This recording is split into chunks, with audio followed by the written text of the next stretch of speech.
தேர்தலுக்குள்ள அடுத்த ஓராண்டு நீங்க எப்படியெல்லாம் ஏவல் அமைப்புகளை வச்சு மிரட்டுவீங்கன்னு எங்களுக்கு தெரியும். ஏன் நாட்டு மக்களுக்கு நல்லாவே தெரியும். நாங்க இந்த உருட்டல் மிரட்டலுக்கெல்லாம் அடிபணிகிற அடிமைகள் அல்ல. அமித்ஷா இல்ல, எந்த சாவார்ந்தாலும் எங்களை ஆள முடியாது. இது தமிழ்நாடு. இந்த முத்துவேல் கருணாநிதி ஸ்டாலின் இருக்கு வரை உங்க திட்டம் பலிக்காது.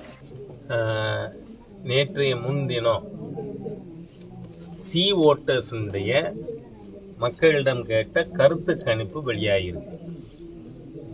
அது ஒரு சி ஓட்டர்ஸ் பெரும்பாலும் இதுவரை அவருடைய கருத்து கணிப்புகள் தேர்தல் முடிவுகளில் சரியா இருக்கு.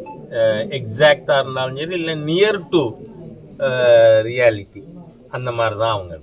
அதுல என்ன சொல்லியிருக்காங்க, இந்த அதிமுக பாரதிய ஜனதா கட்சி கூட்டணி வெற்றி பெறுமா அப்படின்னு மக்கள்கிட்ட, தமிழ்நாடு மக்கள்கிட்ட கேட்டிருக்காங்க.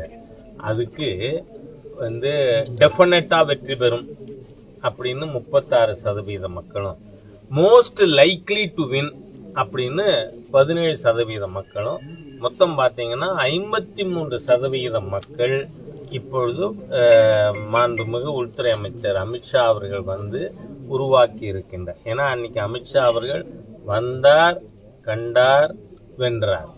அந்த மாதிரியாக 24 மணி நேரத்தில் தமிழகத்தினுடைய முழு அரசியல் சூழ்நிலையும் புரட்டி போடப்பட்டிருக்கு.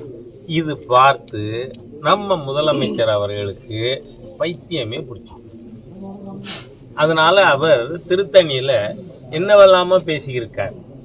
அவர் சொன்னதுல he is not under his control. நான் ஒன்றும் தப்பான அபிப்பிராயத்தில் அந்த வார்த்தை உபயோகப்படுத்தலை.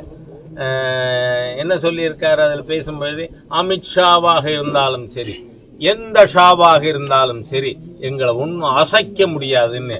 ஐயோ பாவம், உங்க தகப்பனார் கருணாநிதியின் ஆட்சியை டிஸ்மிஸ் பண்ணவரே ஷா தான். கே ஷா.